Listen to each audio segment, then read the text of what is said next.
So a lot of what I do is like working with these manufactured brass stampings. They're really thin stamped metal.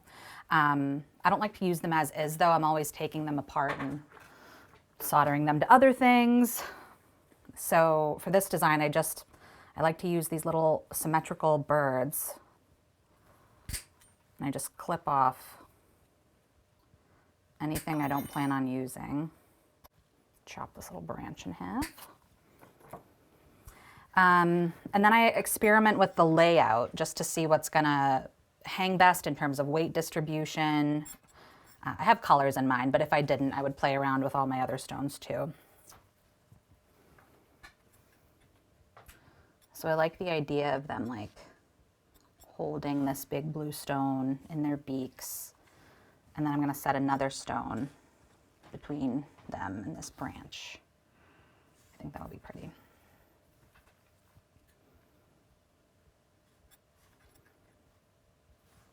I like that one better.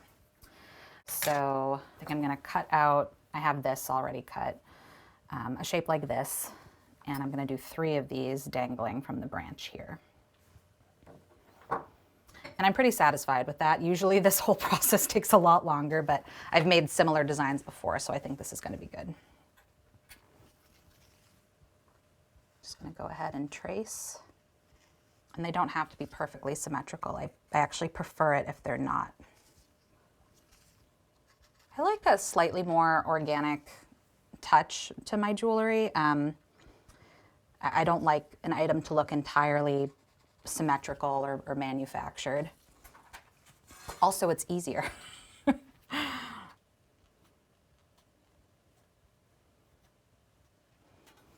I'm using just metal shears for this. If I was doing a more complicated shape, like anything with curves or cutouts in it, I'd be using my metal saw, but I really don't need it for these. I can just snip them.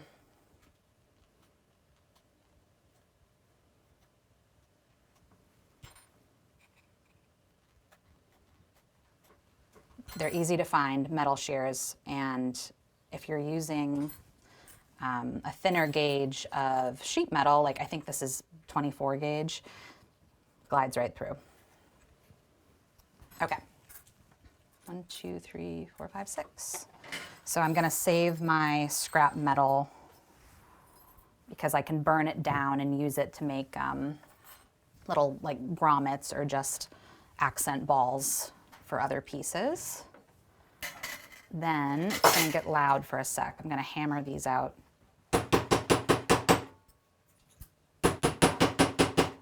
So this is just making it lay flat and giving it some texture. This one's already hammered. Okay, so then, as you can see, they're a little bit pointy and the sides are a little bit jagged. Nobody wants that super close to their ear. I'm gonna take my Dremel and first I'm gonna use a grinding tool to get rid of those sharp tops and bottoms and any sort of unevenness that the scissors might have created along the edges.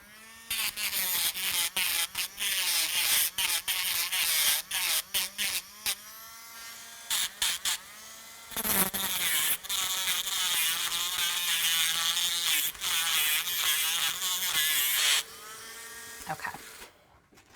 I see like other jewelers online with beautiful manicured fingernails, and I would love to know how they maintain that. Okay, so these are good enough for now. We'll just push them to the side. I just wanted to get the cutting over with first. And next we're gonna create the settings for the stones that I'm using.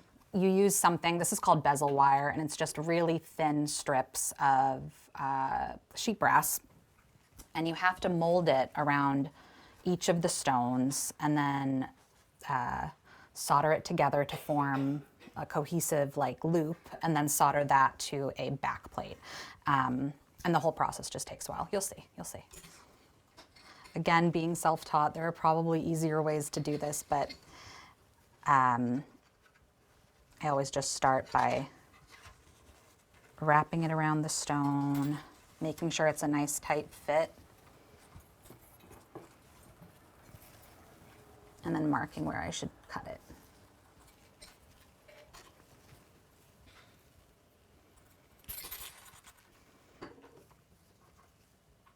Next, I'm going to anneal the bezel strips here, and I'm just going to apply heat until the metal starts to change color, and that's how I know it's gotten to the softness level I like it at.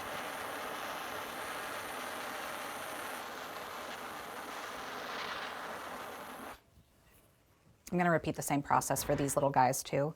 The only difference is these are a much shorter stone, so they don't need the same height of bezel wire. And these look roughly, or very similar widths and heights to me. So I'm just going to do this around one of them, or try to, because they're so small and low. How many things I drop to the floor on any given day? Thousands. So I'm just going to get a rough idea of how much bezel wire I need. Trim it so there's less material for me to be swinging around. I'm going to anneal that too. Then if this were for bridal jewelry or something, I might be a little more discerning, and I might use my calipers to make sure I'm cutting super symmetrically or super evenly. But because this is just for one of my normal collections, that's not something I really do. Again, because I like the organic feel, and I'm just super type B at all times. So I just kind of eyeball halfway down the strip I cut, and then I'm going to cut it. And now I get 2 bezels out of this single strip because these are so low, and it kind of makes the material go a little bit further. So now we're going to fit these around the stones. Again.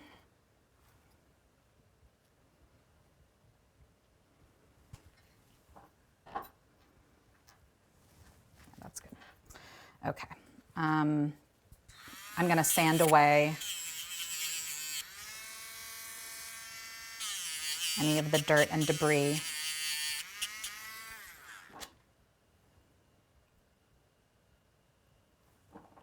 You make both ends meet and kind of clamp them so they're totally lined up, or at least lined up as much as possible. And I'm going to apply, this is flux. This helps the solder flow into the crevice, the crack here. And this is sterling silver chip solder with, some other goodies in there that have just kind of fallen in.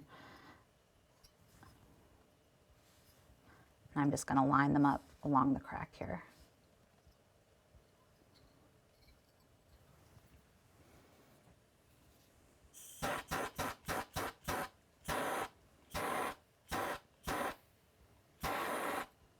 So I've blown away the chips from the crack, and really it's going to solder much better had those stayed where they were supposed to, but this is just kind of how it goes.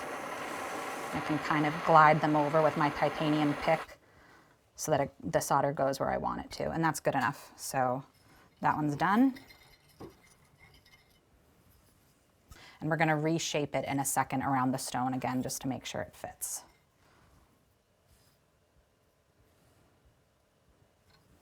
I've watched lots of videos of people doing this technique a million different ways, and there are lots of different types of solder you can use, lots of different preferences for when to apply the flux, how to apply the solder, but this is what I like.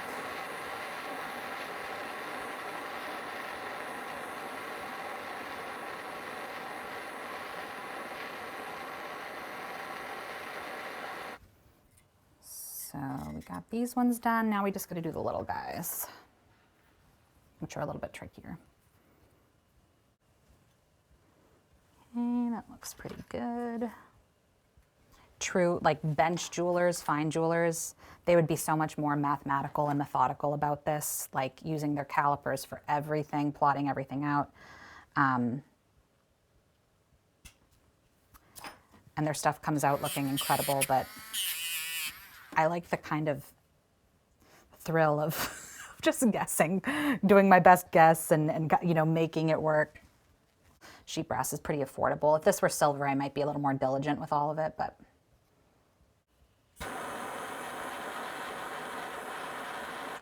Okay. So I'm just going to reshape these around the stones, if I can. No, did I make this one too tight?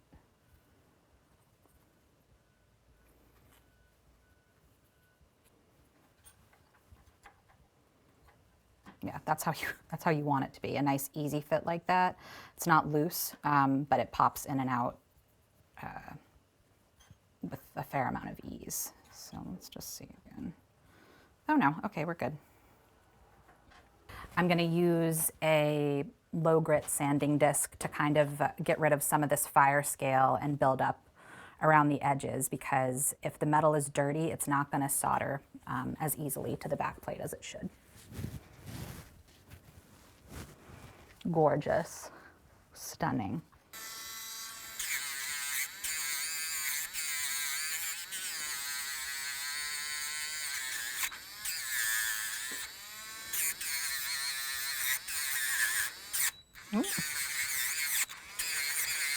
Okay.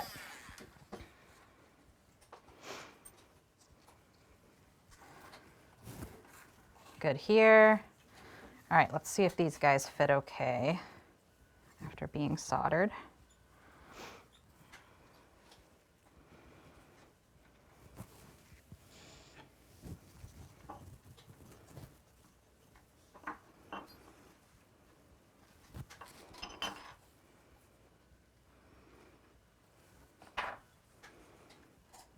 So I kind of, you can probably see it's a little warped. I soldered these at an angle, which is not desirable. Not a huge problem. We can work around it, but. I think I'm going to have to redo this bezel. So this one is just a little bit too big. I didn't trim off quite enough extra. So I'm just going to snip it and do it again. I think like this is one of the benefits of not being so type B about it. You know, you probably get it right first try every time, but that's all right.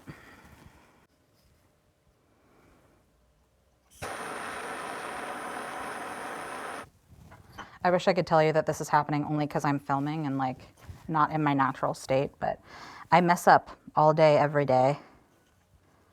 I'm going to plot out how big I need the back plates to be. Being like, all right, this is roughly how much brass I'm going to need. If I were using like a thicker gauge sheet metal for the back plate, which I do sometimes, if I'm making a ring and I don't mind so much if it's a heavy piece, I'd be using my saw to cut these back plates. But when I'm making earrings, I really like to keep them as lightweight as possible. And it also means I get to use my shears, the thinner gauge.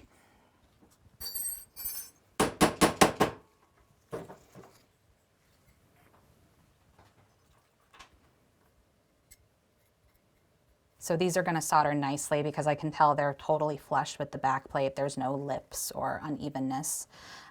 So that's great. That's what we want.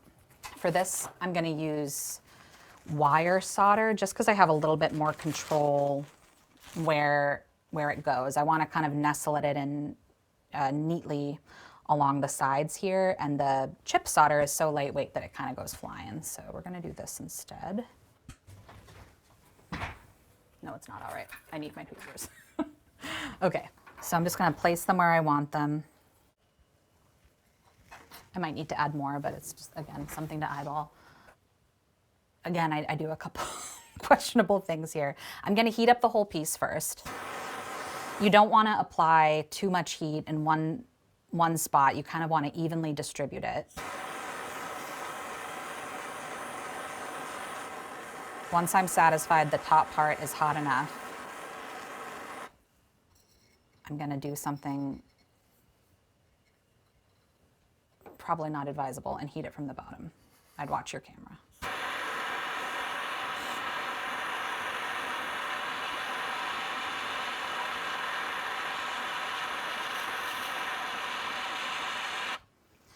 So I don't know if you can see, but the solder has successfully flown in the crevice between the back plate and the edges of the bezel.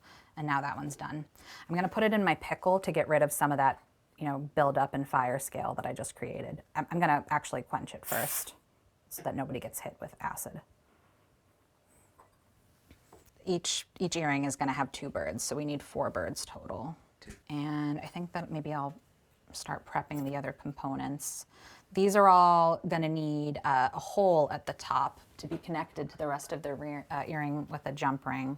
So I'm just going to use this little punchy tool.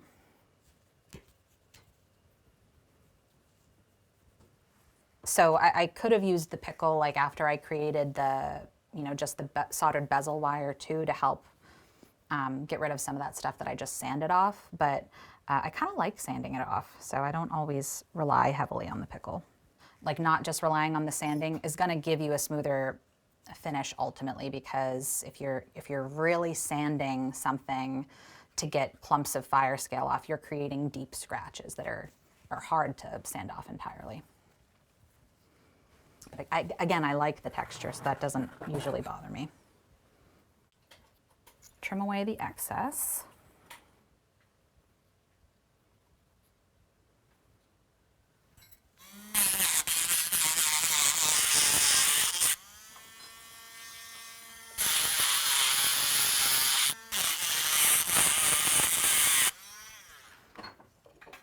So for this design specifically, like I want there to be a tiny, rim or lip around the outside because we're going to be soldering other components to it, and that's just going to make them adhere a little bit better. If I were, doing a design that didn't have these additional features, I might try to do a tighter, tidier sort of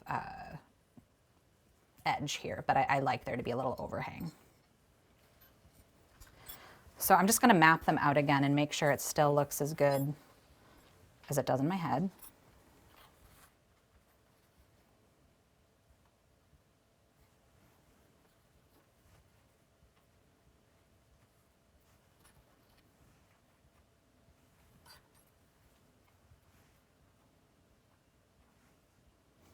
Okay, I like it. I'm happy with that. I can tell just by looking at it, I'm going to have to fix the angle that I cut the branch at.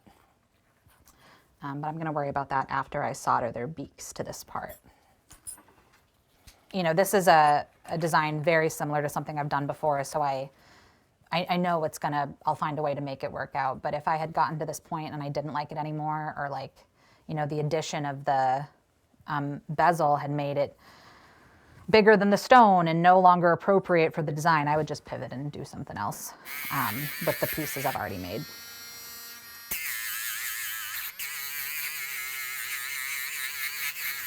So I just wanted to real quickly sand away any residue, any debris from the surface there to make it easier to solder the birds to. So this is going to be a little bit tricky because the beaks are really small. When I solder it, I'm just going to be careful about how much heat I apply to the birds versus the bezel itself. The birds have some fine detail in their beak and in their little eye, and I don't want the solder to flow too heavily into those crevices and make it lose any definition. So I'm just going to take a pencil and draw around the area where I'd prefer the solder not flow.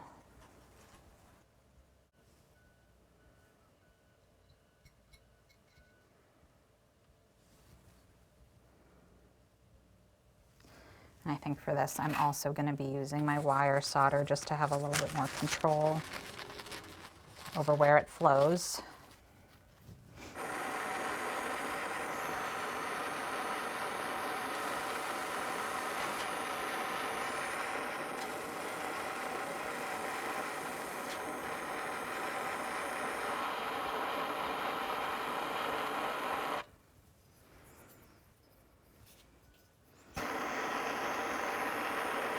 Oh, crap.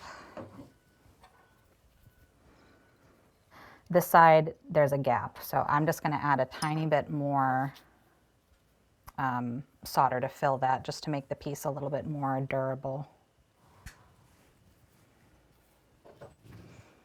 What I should be doing is pickling this, sanding it, making it totally clean. That would guarantee a nice, reliable solder, but I don't actually think it's that dirty, so I'm gonna try to do it without cleaning the whole piece, because that's gonna tack on a lot of time.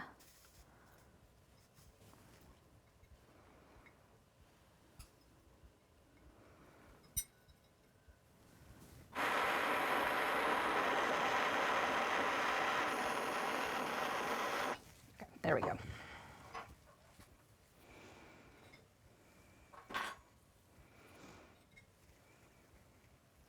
All right, the birds look, you know, symmetrical. They're placed at roughly the same height on the stone, so I think that's good. That works for me.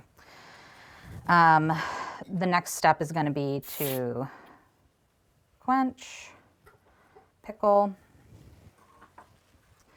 and then we'll attach this stone in the middle of the branch, and the soldering part of the project will be done. And again, just triple checking that I still like the layout of the design and the orientation that I've chosen for the stones. Because I was thinking maybe I'd prefer them horizontal like that.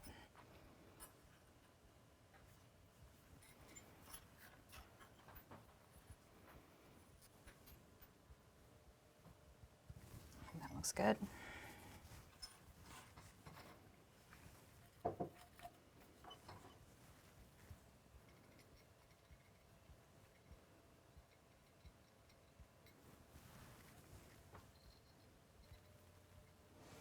The ceramic board here is hot, so my flux is melting. I mean, hardening really quickly, and that's preventing the solder from staying in place.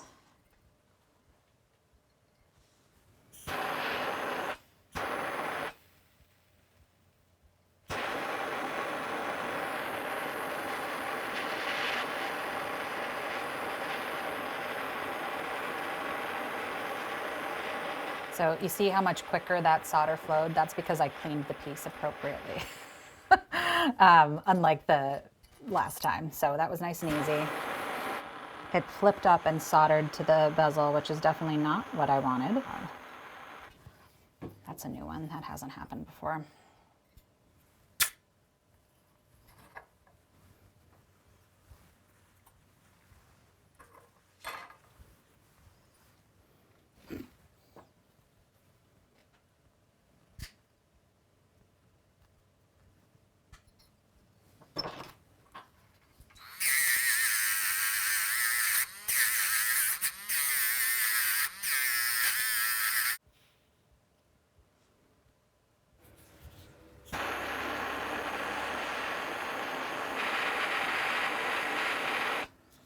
All right, we got it.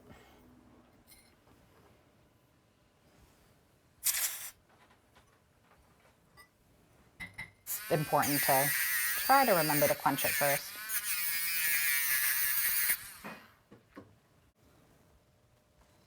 How can you stand it? Why do you do it? And I was like, I don't know. I just really like how it looks when it's done. Your mom said that to you? Yeah. But I think most jobs must be like that, must have just like the most tedious, mundane parts that you just kind of stomach because you believe in the end product. And I forgot there is something else I have to solder. I should have done this part at the same time, but I totally forgot. You know, it might look centered as it exists now, but this stone might set in a way that sets off the weight distribution, so it's unpleasant, but you have to do all the soldering before the stones are in there. Right. It's different if you're making like anything with a pronged setting, or like an heirloom piece of jewelry or an engagement ring. Like, it truly needs to be totally symmetrical and evenly distributed. With this kind of stuff, not so much. I just eyeball it. But I've definitely finished a piece where I thought it looked straight enough, only to hold it up and it, like, you know, doesn't hang straight. That's a bummer.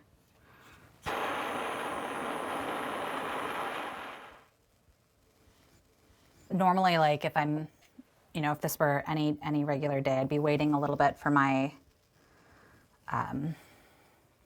porcelain pad here to cool down, and I'd like, work on something else or like answer emails, get a snack.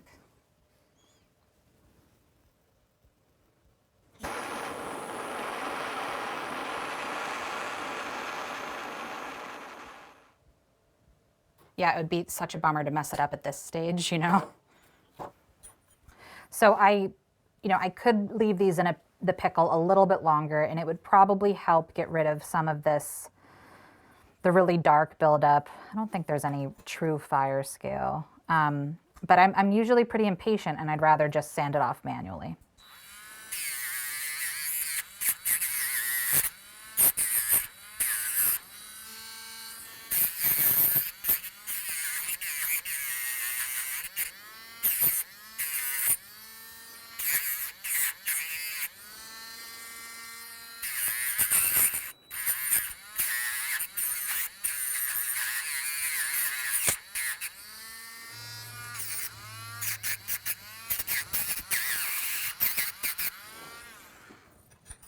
I'm going to use like another 3 or 4 finer grit sandpapers to get it glossy looking. But I mean, you can see it already coming to life. Like this is my favorite part, even though it also kind of takes a while.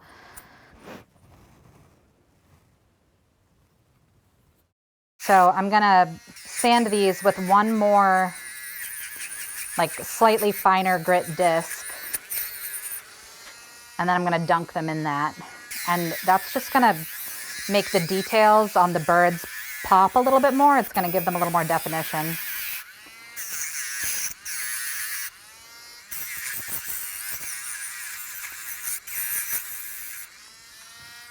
The use of like the manufactured pieces. I know that some artists really don't like that, but it opens doors, and I don't know, you're still putting so much work into the piece, even if you're not hand casting all the elements.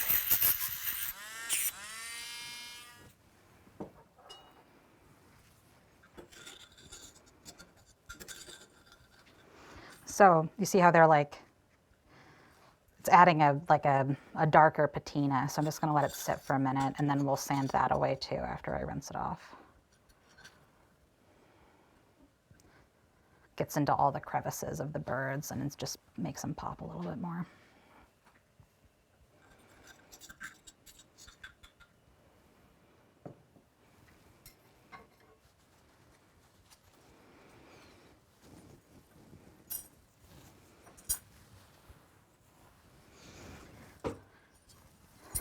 I'm just going to expedite their drying just a tiny bit.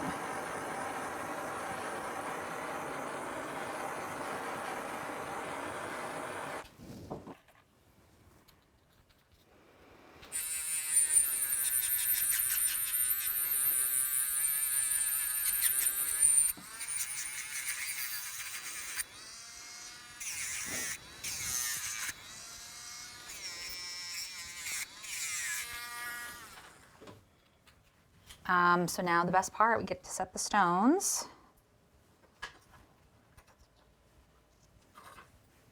Everything fits nicely, that's good. Gorgeous.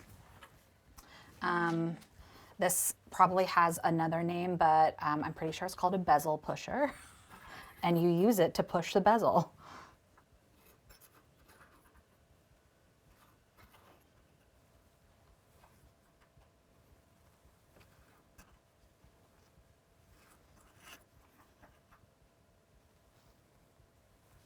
And that's, this is why it's like so important to get the bezel tight, because if you have a ton of extra material, it's not going to set evenly. You're going to get like crinkles and lumps in your setting, and you really don't want that.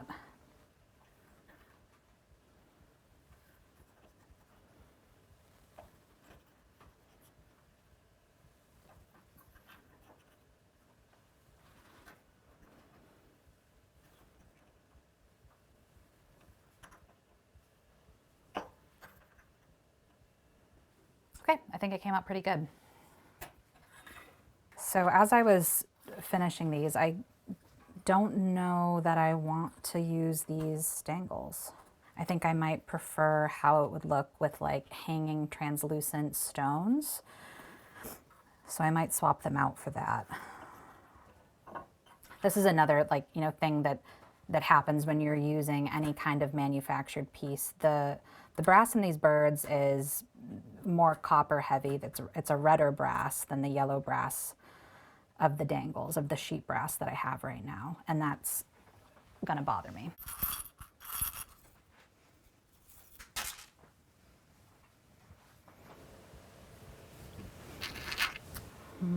I was thinking maybe like a cascade of these crystal droplets, but I don't really think I like that either.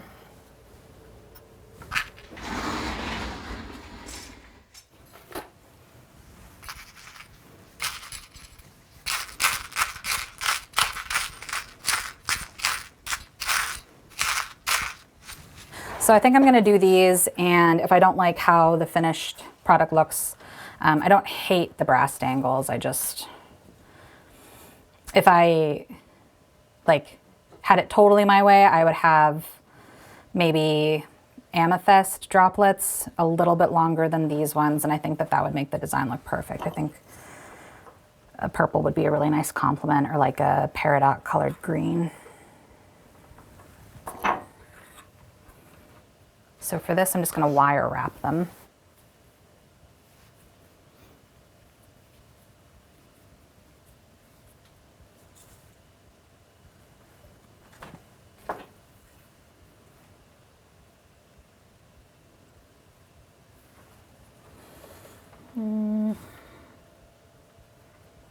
Gosh, I just don't know. I'll like very often tell myself that like I'm on a supplies freeze. I got to use up what I have before ordering new stuff. And then I'll make a design and I'm like, I'm not happy with it as is. I need to order something else specific. And then I'm like, oh, well, since I'm ordering anyway, I might as well get these other things I want or spend X amount of dollars so I get the free shipping. And that's how the hoarding situation happens.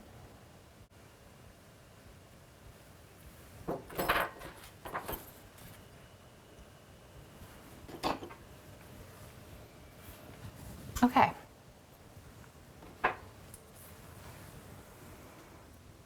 I feel like these would look really pretty as like a rear view mirror charm too. Like if you weren't an earring wearer, this would be kind of like pretty dangling off a mirror.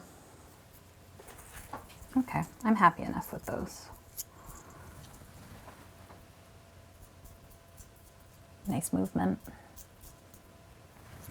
Now I'm just gonna do a quick like polish finish on them.